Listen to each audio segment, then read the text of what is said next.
देखो हमारा आज का क्वेश्चन है, अभी कहाँ बना? हमारा शुरू हो गया है, सुनो। कहता है ये हमारा जो मैं पढ़ाने जा रहा हूँ ना, तो ये क्लास 9th का जो चैप्टर नंबर 6 है, लाइन एंड एंगल, रेखाएं और कोण, उस वाले टॉपिक में से ये मेन क्वेश्चन है जो आपके सपोर्ट मटेरियल में दिए गए हैं। तो मैं वहाँ से क्वेश्चन करा रहा हूँ, तो जो मेरे को मेन लगता है वो मैं आपको करा रहा हूँ। तो देखो ध्यान से, अब पहला क्वेश्चन है, if A B C equal to 142 degree, जो 142 डिग्री है, ए बी सी कितना है, ए बी सी कितना है 142, तो फाइंड करना है reflex angle A B C. यहाँ भी ए बी सी लिखा है लेकिन यहाँ पे reflex angle A B C लिखा है। तुम्हें आता है रिफ्लेक्स एंगल निकालना? कैसे निकालेंगे? हाँ, 360 माइनस कर देंगे। सुनो अब ध्यान से, देखो रिफ्लेक्स एंगल क्या होता है। मान लो कि ये कोई एंगल है, मान लो ये कोई एंगल है, ए बी सी है, मान लो ये ए बी सी यही एंगल है। ये मान लो 142 है, वैसे तो बड़ा होता है, अभी के लिए मान लो ये 142 है। तो हमें इसके पीछे वाला एंगल चाहिए, इसे बोलते हैं प्रतिवर्ती कोण, और इंग्लिश में इसी को बोलते हैं reflex angle A B C, प्रतिवर्ती कोण ए बी सी। तो ये ए बी सी है लेकिन मुझे ये वाला नहीं, इसके पीछे वाला चाहिए प्रतिवर्ती कोण। प्रतिवर्ती वो कोण होता है जो किसी एंगल का विपरीत होता है, 360 माइनस थीटा होता है। तो यहाँ पर मैं 360 में से थीटा घटा दूंगा।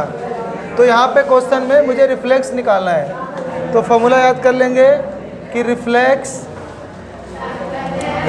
एंगल ए बी सी निकालने के लिए 360 डिग्री में से घटा देंगे, 360 डिग्री में से घटा देंगे, इधर आओ, घटा देंगे 142। कितना घटा देंगे?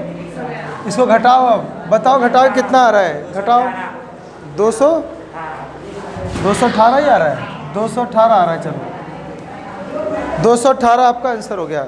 चलो समझ में आ गया रिफ्लेक्स एंगल, प्रतिवर्ती कोण। अब सुनो आगे, दूसरा क्वेश्चन है कि फाइंड करना है एक्स, ये वाला तुम्हें फाइंड करना है एक्स। देखो डायग्राम बना हुआ है, इन द गिवन फिगर, इस दी हुई आकृति में तुम्हें ये वाला एक्स निकालना है। तो देखो ध्यान से, ये एक सेंटर का चारों ओर के एंगल हो गए कि नहीं हो गए? तो किसी भी सेंटर के या किसी भी पॉइंट के जितने भी चारों ओर के एंगल होते हैं, सबका सम कितना होता है? 360 होता है। अच्छा मान लो एक सीधी रेखा होता है, तो फिर कितना होता है सम? 180 होता है। और लेकिन अभी ये पूरा एक पॉइंट के चारों ओर घूम रहे हैं, तो कितना जाएगा? 360। तो तुम्हें इन तीनों का सम कितना लेना है? तो x प्लस 100 प्लस 123 बराबर 360 डिग्री। तो x निकालेंगे तो ये दोनों जोड़ोगे 223 डिग्री बराबर 360। अब ये उधर जाके माइनस हो जाएगा, तो 360 डिग्री माइनस 223 डिग्री, अब ये घट जाएगा तो 137 डिग्री। तो आपका आंसर आ गया 137 डिग्री। हाँ ले जाओ पर, हाँ चलो सुनो, ये मेरे 2 क्वेश्चन हो गए। अब तीसरा क्वेश्चन है, इफ़ पैरेलल लाइन, इसको मैं मिटा देता हूँ।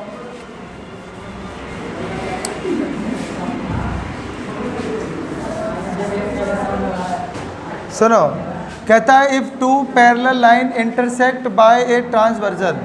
कह रहा है 2 पैरेलल लाइन है, ऐसे 2 पैरेलल लाइन है, इसको एक ट्रांसवर्जन लाइन काट रहा है, एक तिर्यक रेखा काट रहा है। 2 समांतर रेखा है, उसको एक तिर्यक रेखा ऐसे काट रहा है। तो इफ़ 2 पैरेलल लाइन, अरे सुन ले, if 2 parallel line intersect by a transversal, यानी 2 समांतर रेखा को एक तिर्यक रेखा काट रहा हो, then name the pair of angle. तो उन कोणों के युग्म बताइए, उनके नाम बताइए।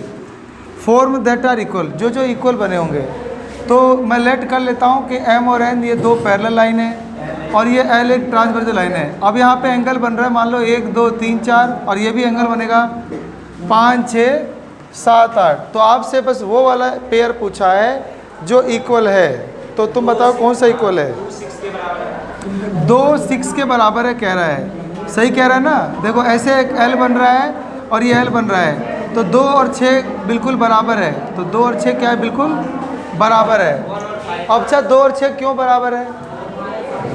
देखो ये ऐसे इस तरफ बना है, ये भी इस तरफ बना है, इन्हें बोलते हैं कोरोस्पोंडिंग एंगल। क्या बोलते हैं? तो यहाँ पे लिख देंगे कोरोस्पोंडिंग एंगल, इसको हिंदी में बोलते हैं संगत कोण। तो जो संगत कोण होते हैं वो बराबर होते हैं। तो संगत कोण जैसे मान लो ये जो 2 है और ये 6 है, ये संगत बनाए, तो ऐसी 1 भी किसके साथ बनाएगा? 5 के साथ बनाएगा। ऐसी 3 किसके साथ बनाएगा? 3 वाला ही 7 के साथ बनाएगा। इधर ऐसे L बन रहा है, इधर से L बन रहा है, जैसे इधर की तरफ L बन रहा था, इधर की तरफ L बन रहा था, तो 2 और 6 बराबर। ऐसे नीचे की तरफ L बन रहा है, ये भी L बन रहा है, तो 3 और 7, तो ऐसी 3 और, अच्छा और बताओ और कौन सा है? 4 और 5, ऐसे ही नहीं 4 और 8 था, ऐसे ही अब और कौन से पेयर बराबर है बताओ? और कोई पेयर जो बराबर हो तुम्हें दिख रहा है? देखो ये आमने सामने के एंगल बराबर होते हैं। आमने सामने के क्या कहलाते हैं? वर्टिकली अपोजिट एंगल, शीर्षाभिमुख कोण या ऊर्ध्वाधर सम्मुख कोण। तो मेरा क्या हो जाएगा? एंगल 1 बराबर हो जाएगा एंगल 3 के, एंगल 2 4 के, ऐसी एंगल 5 किसके, और एंगल 6 किसके, 8 के। इसको इन सबको क्या बोलते हैं? वर्टिकली अपोजिट एंगल, शीर्षाभिमुख कोण। हाँ कौन सा? फिर ये बता रहा है एक बच्चा कि ये जो 3 है, ये जो 3 है यानी ये वाला इस 5 के बराबर है। देखो ऐसे जेड बन रहा है, ऐसे जेड बन रहा है, तो ये कहलाते हैं अंतःएकांतर कोण। तो एंगल 3 और एंगल 5 बराबर हो जाएंगे। ऐसे ये 4 भी किसके बराबर जाएगा? 6 के बराबर जाएंगे। ये दोनों क्या कहलाते हैं? हाँ इसे कहलाते हैं अल्टरनेट, हाँ इंटीरियर एंगल, अंतःएकांतर कोण बोलते हैं इन्हें। अच्छा अंतःएकांतर कोण के बाद एक और होता है, बाह्यएकांतर कोण भी होता है। ये जो बाहर वाला 1 है, इस बाहर वाले 7 के बराबर होता है। ऐसे ये बाहर वाला 2 किसके बराबर होता है? तो यहाँ पे बाहर वाला 1 इस बाहर वाले 7 के बराबर माना गया है। ऐसे ये 2 और ये 8 के साथ माना गया है। इसको बोलते हैं alternate exterior angle, alternate exterior angle. इसको बोलते हैं बाह्यएकांतर कोण, बाह्यएकांतर कोण बोलते हैं। सुनो अब, अरे यार तुम ना बेकार बच्चे सब, सुनो यहाँ पे अल्टरनेट एक्सटीरियर एंगल होता है ये। अच्छा हमें पर्सन में ना क्या बोला था, ध्यान सुनना, यहाँ पे बोला था पेयर बताओ और जो इक्वल हो वो बताओ। तो अभी तो मैंने तुम्हें सिर्फ इक्वल बताया है, पेयर बताना था हमें। तो इस तरह से आंसर लिखना गलत है। पेयर बताना था तो अब यूँ लिखना चाहिए था मैं 2,6, क्या लिखना चाहिए था? 2,6 ये वाला।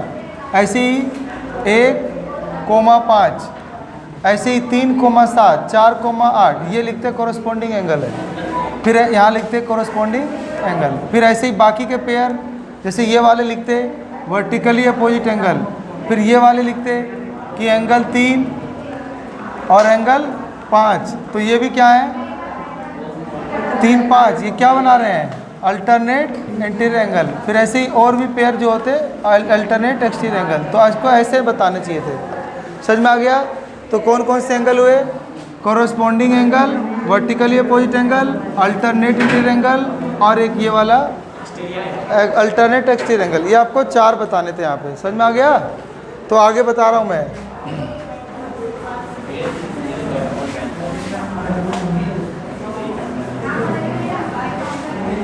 देखो अगला क्वेश्चन है कि एक ट्रायंगल है ABC। ऐसे कोई ट्रायंगल होगा ABC। आगे लिखा है कि एंगल A और एंगल B का जोड़ 125 आ रहा है, यानी ये 2 एंगल का जोड़ 125 है। एंगल A एंगल B इनका जोड़ 125 है। फिर आगे बोला है एंगल B और C का जोड़ 150 है। तो एंगल B और एंगल C का जोड़ 150 डिग्री है। तो find all the angle of triangle ABC। तो आपको सभी एंगल निकालने हैं, ABC के तीनों एंगल निकालने हैं। चलो कौन बताएगा? आता है किसी को? देखो एंगल A और एंगल B इनका जोड़ 125 है। एंगल B और C इनका जोड़ कितना है? 150 है। तो हमें पता करना है कि तीनों एंगल कितने कितने के, अलग अलग तीनों कितने के हैं। तो मैं करके दिखाता हूँ, चुपचाप सुनना। पहले तो हम लिख देंगे कि वी नो दैट, हम जानते हैं कि sum of all angle, sum of all angle in a triangle, बताओ कितना होता है। इस सप्लीमेंट्री यानी त्रिभुज के तीनों कोणों का जोड़ 180 होता है। तो उसके बाद एंगल ए, एंगल बी और एंगल सी, इनका जोड़ क्या हो जाएगा 180। ये बात समझ में आ गई सबको। त्रिभुज के तीनों कोणों का जोड़ 180 होता है। अब मुझे पता है कि दो कोणों का जोड़ कितना आ रहा है 125, तो तीसरा कितना होगा, तो यहाँ पे रख के निकाल सकते हैं। तो ए और बी का जोड़ कितना है 125 रख लो यहाँ, और प्लस सी बराबर 100। अब सी निकालने के लिए 180 में से क्या घट जाएगा, तो बताओ कितना आ जाएगा 55 डिग्री। अब 55 आ गया। अब मैं अगर बी सी का मान निकाल चुका हूँ तो क्या यहाँ रख के बी का भी मान निकाल लूँ, तो मैं यहाँ पे लिख दूँगा angle B plus angle C 150 दिया था, तो एंगल सी अभी अभी क्या निकला है 55, तो बराबर 150। ये उधर जाके घट जाएगा, तो 150 में से 55 घट जाएगा, ये हो गया 95। देखो एंगल बी 95 आ गया है। अब मुझे एंगल ए भी चाहिए, तो बी की वैल्यू अभी अभी पता चली है, तो यहाँ पुट कर देंगे। तो यहाँ पे रख देंगे angle A plus angle B बराबर 125। तो ए का मान निकालना है, तो 125 में से ये 95 घट जाएगा, तो यानी 30 डिग्री हो गया। ये तुम्हें आगे समझ में, ए भी मैंने बता दिया कैसे निकला, बी भी और सी भी कैसे निकला, तुम्हें आया समझ में, नहीं समझा भाई, अब क्या समझेगा, मिटा रहा हूँ मैं इसको है।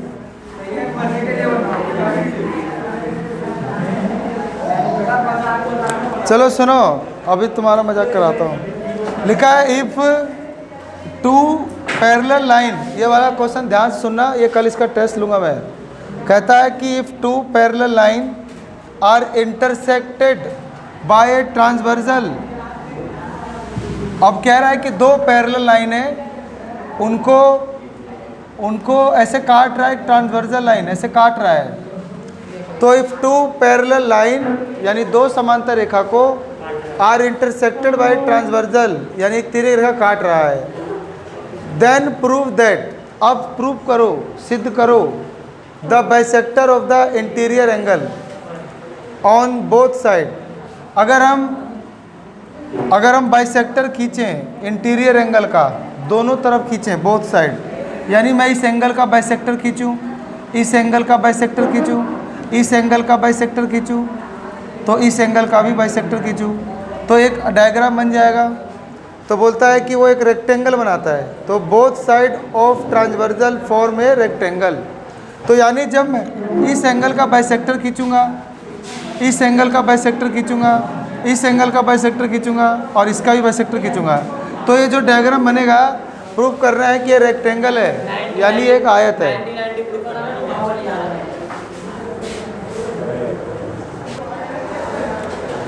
देखो अब ये वाला कहता है इफ टू पैरेलल लाइन, ये दो पैरेलल लाइन है, समांतर रेखा इंटरसेक्ट कर रहा है एक ट्रांसवर्सल यानी ये।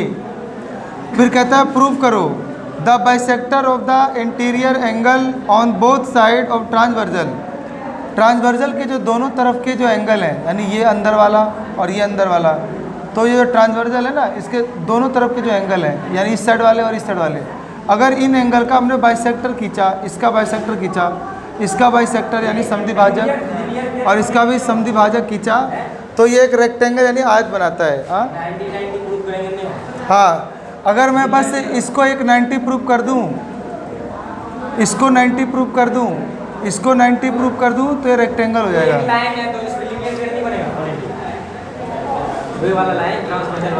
बनेगा, अभी दिखाता हूँ मैं। सुनो यहाँ पर मान लो इसका नाम है ए बी, इसको मान लिया सी डी। एग्जाम में लिख देंगे A B and C D are parallel line, A B और सी डी समांतर रेखा है। लिख देंगे एल एक तिर्यक रेखा है जो इसे बिंदु पी और क्यू पे काटता है।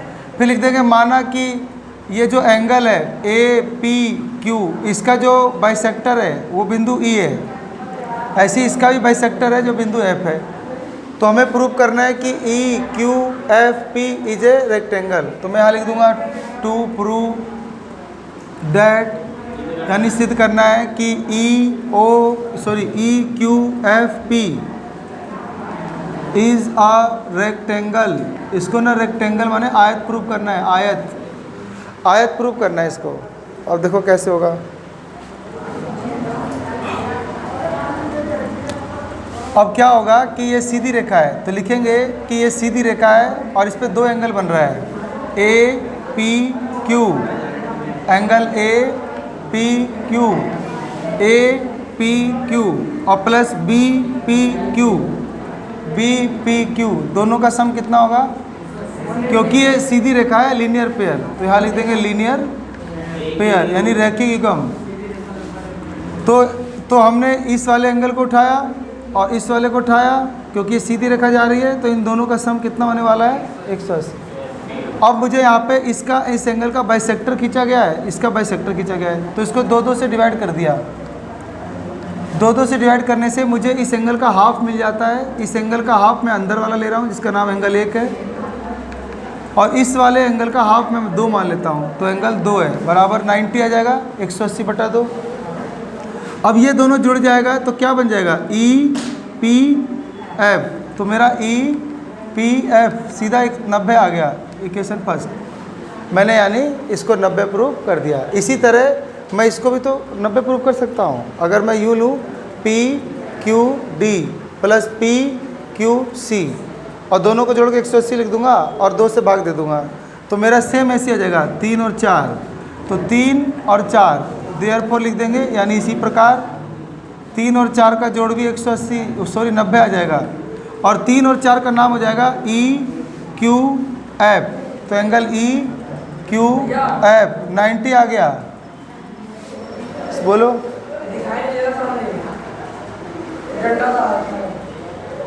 रुको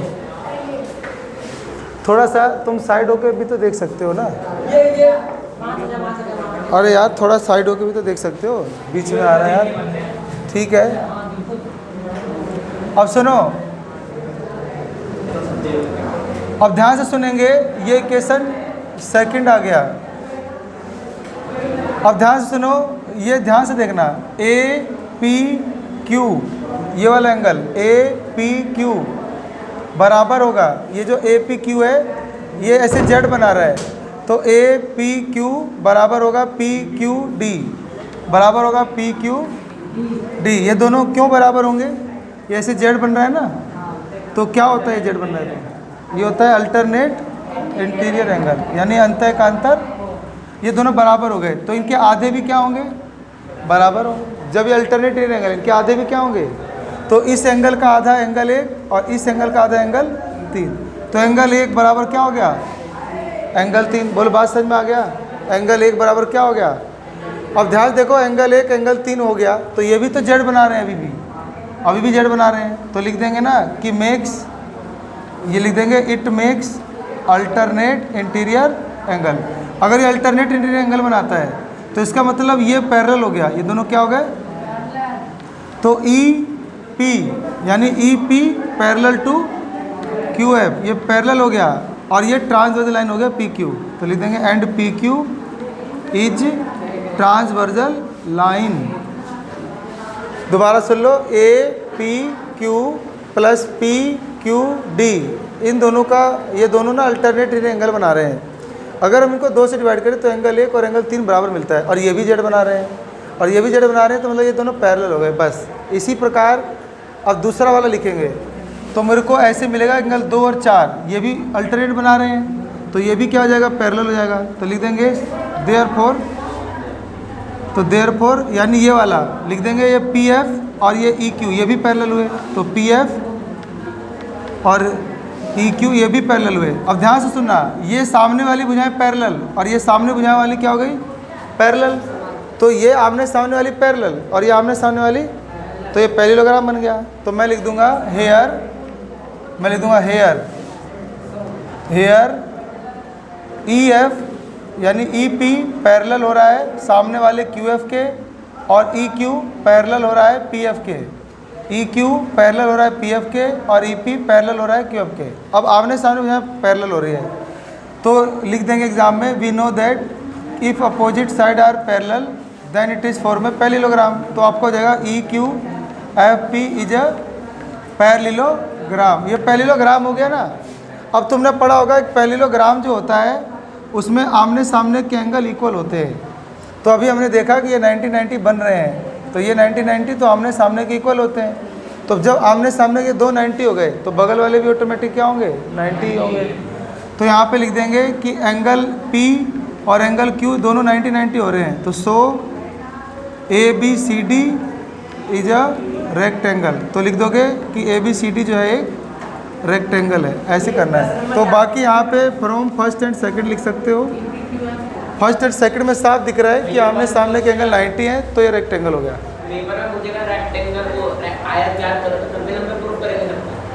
हाँ, इसमें पहले पैरेललोग्राम प्रूफ करोगे, फिर पैरेललोग्राम जब प्रूफ हो गया तो फिर प्रूफ करोगे किसी को 90। अगर अब किसी को 90 प्रूफ करोगे तो ये रेक्टेंगल हो गया। तो 90 मैंने प्रूफ कर दिया था और आमने सामने की बजाय पैरेलल हो गई तो पैरेललोग्राम हो गया। तो ये हो गया रेक्टेंगल हो गया। सही है। ये क्वेश्चन 4 नंबर से 3 नंबर के बीच आ जाता है। ठीक है, बढ़िया क्वेश्चन था ये, इसको रिवाइज कर लेना। एक क्वेश्चन और है, ये वाला सुनो। कहता है A B C is a triangle. दिख रहा है ए बी सी एक ट्रायंगल है। D E is parallel to B C. ये लाइन इसके पैरेलल जा रही है। कहता है फाइंड करो एंगल ए। आपको ये वाला एंगल ए निकालना है। तो ये वाला एंगल ए निकालना है। मैं थोड़ा बड़ा बना देता हूँ यहाँ पे। ये तुम्हें एंगल ए निकालना है। यहाँ पे डी लिखा है, यहाँ 105 डिग्री लिखा था। ये ई लिखा है जो कि यहाँ 80 डिग्री लिखा है और ये 30 डिग्री लिखा है और ये बी है और ये सी है। चलो कौन बताएगा? तुम्हें आता है? देखो देखो पहले तो ये ट्रायंगल दिख रहा है तो तीनों का सम कितना होता है? तो ये वाला तुम्हारा 70 आ जाएगा क्योंकि 70 और 30 100 और 80 180। ये 70 आ गया। अब ये 70 आ गया तो ध्यान से सुनना। अभी ये 70 आ गया ना। अब इसको निकालेंगे ना 30 वाले की साइड में। हाँ होगा। देखो अब, हाँ देखो 2 मिनट। ये 30 है ना, तो ये जेड नहीं बन रहा है। ये दोनों पैरेलल बोला था ना, तो ये जेड बन रहा है। ये 30 तो ये भी 30 हो गया। ये 30 तो ये भी 30 हो गया। अब बताओ ये 105 है और ये कितना है 30। तो इस ट्रायंगल में 2 एंगल दिख ही गया तो तीसरा वाला निकाल सकते हैं। 180 में से दोनों घटा देंगे तो 180 में से 135 घटा देंगे, कितना जाएगा 45 आ जाएगा। और तुमने पढ़ा होगा कि तीनों कोनों का सम कितना होता है। तो ये पूरा आ ही गया 75 है और ये पूरा 70 है। तो ये अब ये निकल जाएगा। तो अब लिख देंगे एंगल ए बराबर प्लस 75 और प्लस 70 बराबर 100। तो ये दोनों जुड़ जाएगा तो कितना हो जाएगा 145 हो जाएगा बराबर 180। अब ये उधर जाके क्या हो जाएगा माइनस हो जाएगा। तो 145 घट जाएगा तो 35 हो जाएगा। सही है। तो ये हमारे पूरे आज के क्वेश्चन हो गए। ठीक है।